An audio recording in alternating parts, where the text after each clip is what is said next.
1997 में दिल्ली में एक उपहार अग्निकांड हुआ था जिसमें 59 लोग मारे गए थे। उसके बाद एक हिमाचल में अग्निकांड हुआ, राजस्थान में अग्निकांड हुआ, उत्तराखंड में अग्निकांड हुआ, उत्तर प्रदेश के मेरठ में अग्निकांड हुआ, बंगाल में अग्निकांड हुआ, अभी दिल्ली में अग्निकांड हुआ जहां छोटे बच्चे खत्म हो गए, राजकोट में अग्निकांड हुआ गेमिंग जोन में जहां यूथ गेम आए थे वो खत्म हो गए। और जब ये होगा कुछ दिन के 2-4 दिनों के लिए अखबारों में हेडलाइन बनेगी, इलेक्ट्रॉनिक मीडिया थोड़ी चर्चा कर लेगा, लोग वीडियो शेयर कर देंगे, फेसबुक शेयर कर देंगे, बात खत्म। ये अग्निकांड क्यों होता है, इसका मूल कारण क्या है, इसका स्थायी समाधान क्या है, न इस पे इलेक्ट्रॉनिक मीडिया चर्चा करेगी, न प्रिंट मीडिया में इस पे कोई आर्टिकल आएगा, न इस पे कोई नेता बोलेगा, न कोई अभिनेता बोलेगा, न लेखक बोलेगा, न बुद्धिजीवी बोलेगा, न पत्रकार बोलेगा, न कलमकार बोलेगा। कुल मिला के अपनी अपनी दुकान चलाना, और चूंकि अपनी अपनी दुकान चलाना इसलिए अग्निकांड एक के बाद एक होता जाता है। ये पूरी दुनिया में अग्निकांड होता है क्या? कभी आपने सुना? आपके डेनमार्क में कभी अग्निकांड होता नहीं, आपके फिनलैंड में, आपके न्यूजीलैंड में, आपके नॉर्वे में, आपके सिंगापुर में, आपके नीदरलैंड में, आपके जर्मनी में, आपके आयरलैंड में, आपके जापान में कभी सुना आपने ऐसा अग्निकांड होता है?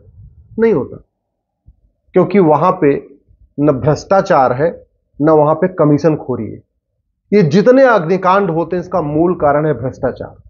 ये जितने अग्निकांड होते हैं, और अग्निकांड ही नहीं, सड़क बार बार टूटती है, मूल कारण है भ्रष्टाचार। हॉस्पिटल बदहाल है, मूल कारण है भ्रष्टाचार। हॉस्पिटल में दवाई नहीं है, मूल कारण है भ्रष्टाचार।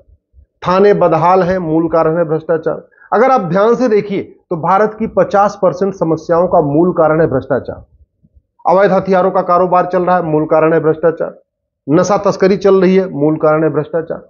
और भ्रष्टाचार का मूल कारण है घटिया कानून, सड़ी हुई न्यायिक व्यवस्था, घटिया पुलिस व्यवस्था, घटिया प्रशासनिक व्यवस्था और सड़ी हुई न्यायिक व्यवस्था। यही मूल कारण है। इसका मतलब अगर हम कानूनों को बदल दें तो भारत की 50% समस्याओं का समाधान हो जाएगा। घूसखोरी भी रुक जाएगी, कमीशनखोरी भी रुक जाएगी, जमाखोरी, मिलावटखोरी, कालाबाजारी, नशा तस्करी, मानव तस्करी रुक जाएगी। अच्छा, भारत में एक नया कॉन्सेप्ट है कि जब जब कुछ गलत होगा कहेंगे कलयुग आ गया जी। हत्या हो गई, कलयुग आ गया। अग्निकांड हुई, कलयुग आ गया। सड़क पर रोड एक्सीडेंट हो गया, कलयुग आ गया। बलात्कार हुआ, कलयुग आ गया। जो कुछ गड़बड़ होता कहते कलयुग आ गया। अरे भैया, अगर कलयुग वास्तव में है तो कलयुग तो पूरी दुनिया में होना चाहिए ना।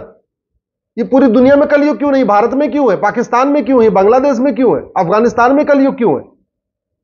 यह कलयुग डेनमार्क में तो नहीं है, यह कलयुग सिंगापुर में नहीं है, नॉर्वे में भी नहीं है, यह कलयुग जर्मनी में भी नहीं है, जापान में भी नहीं है, ऑस्ट्रिया में भी नहीं है, आयरलैंड में भी नहीं है, न्यूजीलैंड में भी नहीं है। वहां तो कलयुग नहीं है। अगर आप एक बार गूगल करिएगा ना, top 10 countries in corruption perception index, तो आपको पता चलेगा दुनिया के 10 देशों का नाम जो मैंने अभी लिया है, ये आपको देश मिलेंगे। आप गूगल करिएगा top 10 countries in rule of law index, जहां पे कानून का बहुत इफेक्टिवली प्रभावित हो, तो भी यही। तो जो देश करप्शन परसेप्शन इंडेक्स में टॉप 10 पे है, वही रूल ऑफ लॉ इंडेक्स में भी टॉप 10 पे है। यानी जहां भ्रष्टाचार नहीं होता वहां कानून का राज होता है, और जहां कानून का शासन होता है, बढ़िया अच्छा कानून होता है, वहां भ्रष्टाचार नहीं होता। दोनों एक दूसरे के कंप्लीमेंट है, दोनों एक दूसरे के सप्लीमेंट है। भारत में घूसखोरी, कमीशनखोरी, जमाखोरी, मिलावटखोरी, कालाबाजारी, नशा तस्करी, मानव तस्करी, सोना तस्करी, चंदन तस्करी, अलगाववाद, कट्टरवाद, जिहाद, मजहबी उन्माद, धर्मांतरण, घुसपैठ, ये जो सब कुछ है ना, ये कलयुग के कारण नहीं है, ये सड़े हुए कानूनों के कारण है, सड़ी हुई पुलिस व्यवस्था के कारण है, सड़ी हुई प्रशासनिक व्यवस्था के कारण है, और सड़ी हुई न्यायिक व्यवस्था के कारण है। अगर कलयुग होता तो ये समस्या पूरे देश में होती।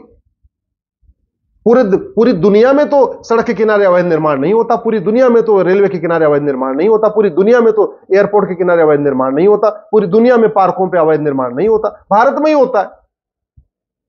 पूरी दुनिया में हर साल सड़क नहीं टूटती, 3-3, 4-4 साल सड़क चलती है। यहां तो हर साल बरसात के बाद बनती है, और बरसात आती है तो बह जाती है। क्यों? मूल कारण है भ्रष्टाचार। और भ्रष्टाचार का मूल कारण क्या है? सड़ी हुई न्यायिक व्यवस्था, सड़ी हुई प्रशासनिक व्यवस्था और घटिया कानून। तो इसका मतलब यह हुआ, ये जो कलयुग और सतयुग की बात है, यह पूरी तरीके से निर्भर करता है अच्छे कानूनों पे।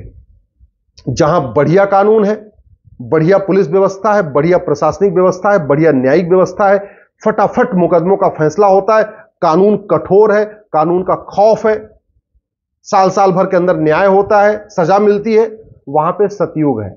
और जहां कानून घटिया है, न्यायिक व्यवस्था सड़ी हुई है, कानून का खौफ नहीं है, मुकदमे 20 साल 50 साल चलते हैं, वहां पे कलयुग है। कलयुग और सतयुग का अंतर सीधे सीधे से, यानी किसी भी देश में जहां आज कलयुग चल रहा है, 4-5 साल के अंदर वहां सतयुग लाया जा सकता है। मैं तो भारत की बात कर रहा हूं, मात्र 5 साल के अंदर मैं गारंटी लेता हूं भारत में कलयुग खत्म हो जाएगा, सतयुग आ जाएगा। भगवान कल की जब अवतार लेंगे तब लेंगे, मैं तो कह रहा हूं 5 साल के अंदर भारत में कलयुग खत्म हो जाएगा, सतयुग आ जाएगा। अरे कलयुग का यही मतलब है ना, नशा तस्करी बंद होनी चाहिए, मानव तस्करी बंद होनी चाहिए, अवैध हथियार बंद होना चाहिए, हथियारों की तस्करी बंद होनी चाहिए, सब लोग आपस में प्रेम से रहे, कोई किसी की जगह पे कब्जा न करे, कोई झूठी विरासत न बनवाए, कोई झूठी वसीयत न बनवाए, यही तो है ना सतयुग का मतलब। यही है ना, कोई झूठी गवाही न दे, कोई अपराध करे खुद ही स्वीकार कर ले, ये तो हो सकता है। आप झूठ के खिलाफ कठोर कानून बना दीजिए, झूठी शिकायत गंभीर अपराध, झूठी मुकदमा गंभीर अपराध, झूठी जांच गंभीर अपराध, झूठी चार्जशीट गंभीर अपराध, झूठी गवाही गंभीर अपराध, झूठा हलफनामा गंभीर अपराध, झूठा फैसला गंभीर अपराध।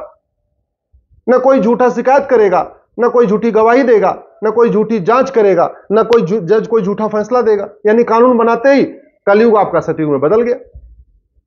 तो इसलिए कलयुग को सतयुग में कन्वर्ट करने के लिए कोई बहुत रॉकेट साइंस नहीं है। कलयुग से सतयुग लाने के लिए आपको कुछ नहीं करना है, केवल पुलिस रिफॉर्म करना है, जुडिशियल रिफॉर्म करना है, इलेक्शन रिफॉर्म करना है, एडमिनिस्ट्रेटिव रिफॉर्म करना है। और मैं कह रहा हूं कि जो समस्या भारत में है, यह विश्वव्यापी समस्या नहीं है। कोई भी समस्या आप ध्यान से सोचिएगा, आपके आसपास जो समस्या लग रही हो ना, पूरी दुनिया में थाने दलाली के और कमीशन खोरी के अड्डे नहीं है।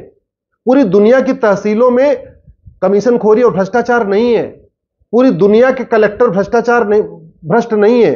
पूरी दुनिया की पुलिस भ्रष्ट नहीं है। यह भारत की है। भारत में चाहे हवलदार हो, चाहे थानेदार हो, चाहे पेशकार हो, चाहे तहसीलदार हो, या जो भी है, अगर वो भ्रष्टाचार कर रहा है तो इसलिए कर रहा है क्योंकि न शिक्षा में संस्कार है, न कानून का खौफ है। इसका मतलब शिक्षा व्यवस्था अच्छी हो और कानून का खौफ हो, तो यहां भी सतयुग आ जाएगा। जैसे दुनिया के कई देशों में सतयुग है, Singapore, Japan, New Zealand, Austria, Netherland, Ireland, वहां तो है सतयुग। वहां तो कोई सब अपने अपने स्वधर्म का पालन करते हैं, सब ईमानदारी से अपना काम करते हैं। कोई न झूठ, न मक्कारी है, न जासूसी है, न गद्दारी है, न देशद्रोह है, न धोखा, कुछ भी नहीं है, न फरेब है। पूरी दुनिया में नकली आधार नहीं बनता, पूरी दुनिया में नकली जो है राशन कार्ड और ड्राइविंग लाइसेंस नहीं बनता, पूरी दुनिया में नकली जो है वोटर आईडी नहीं बनती, पूरी दुनिया में जो है मिलावटखोरी नहीं है, भारत में ही है। और फिर हम कहते हैं भारत में कलयुग है। अरे भैया, कलयुग होना चाहिए तो पूरी दुनिया में होना चाहिए, पूरे भारत, केवल भारत में थोड़ी हो जाना चाहिए, केवल पाकिस्तान में थोड़ी होना चाहिए, केवल बांग्लादेश में थोड़ी होना चाहिए, केवल अफगानिस्तान में थोड़ी होना चाहिए। कलयुग तो पूरी दुनिया में होना चाहिए। इसलिए कलयुग एक बहाना है। मेरा यह मानना है कि किसी भी देश में नियम कानून को कठोर करके कलयुग जहां है वहां खत्म किया जा सकता है और सतयुग स्थापित किया जा सकता है। दुनिया के बहुत सारे देशों में सतयुग चल रहा है। मेरा आपसे निवेदन करना है कि अगर आप चाहते हैं कि भारत में भी सतयुग आए तो जस्टिस विद इन ईयर की मांग करिए। 1 साल के अंदर मुकदमों का फैसला होना शुरू हो जाए, मैं कह रहा हूं सतयुग आ जाएगा। एक झूठी शिकायत को गंभीर अपराध घोषित कर दिया जाए, प्रॉपर्टी को आधार से लिंक कर दिया जाए कि आदमी कोई बेनामी संपत्ति खरीद ही ना पाए। 100 रुपए से बड़ी नोट बंद हो जाए, क्योंकि जितनी बड़ी नोट होती है उतना ज्यादा कालाधन होता है, उतना ज्यादा हवाला होता है, उतना भ्रष्टाचार होता है, उतना ज्यादा अवैध कारोबार होता है। याद रखिएगा, नंबर 2 के सारे कारोबार कैश में होते हैं। हथियारों का कारोबार कैश में होता है, असलहों का कारोबार कैश में होता है, नशा तस्करी कैश में होती है, सब कैश में होती है। 100 रुपए से बड़ी नोट बंद हो जाए, 5,000 रुपए से महंगे सामान का कैश लेन देन बंद हो जाए, 50,000 रुपए से ऊपर लेन देन पर आधार अनिवार्य हो जाए, झूठ को गंभीर अपराध घोषित कर दिया जाए, और जो अपराध पैसे के लिए किया जाता है उसमें 100% प्रॉपर्टी जब्त करने, नागरिकता खत्म करने और आजीवन कारावास, फांसी देने के लिए कानून बना दिए। मैं गारंटी के साथ कहता हूं 1 साल के अंदर भारत में मुकदमों का फैसला शुरू हो जाएगा, और जैसे ही जस्टिस विद इन ईयर हो जाएगा, मुकदमों का फैसला फटाफट शुरू हो जाएगा, भारत में सतयुग आना शुरू हो जाएगा। और अगले 5 साल में ये कंटिन्यू हमने कर दिया तो पूर्ण रूप से भारत में कलयुग खत्म और सतयुग स्थापित हो जाएगा। मेरी बात ठीक लग रही हो तो इस वीडियो को अधिक से अधिक शेयर करिएगा।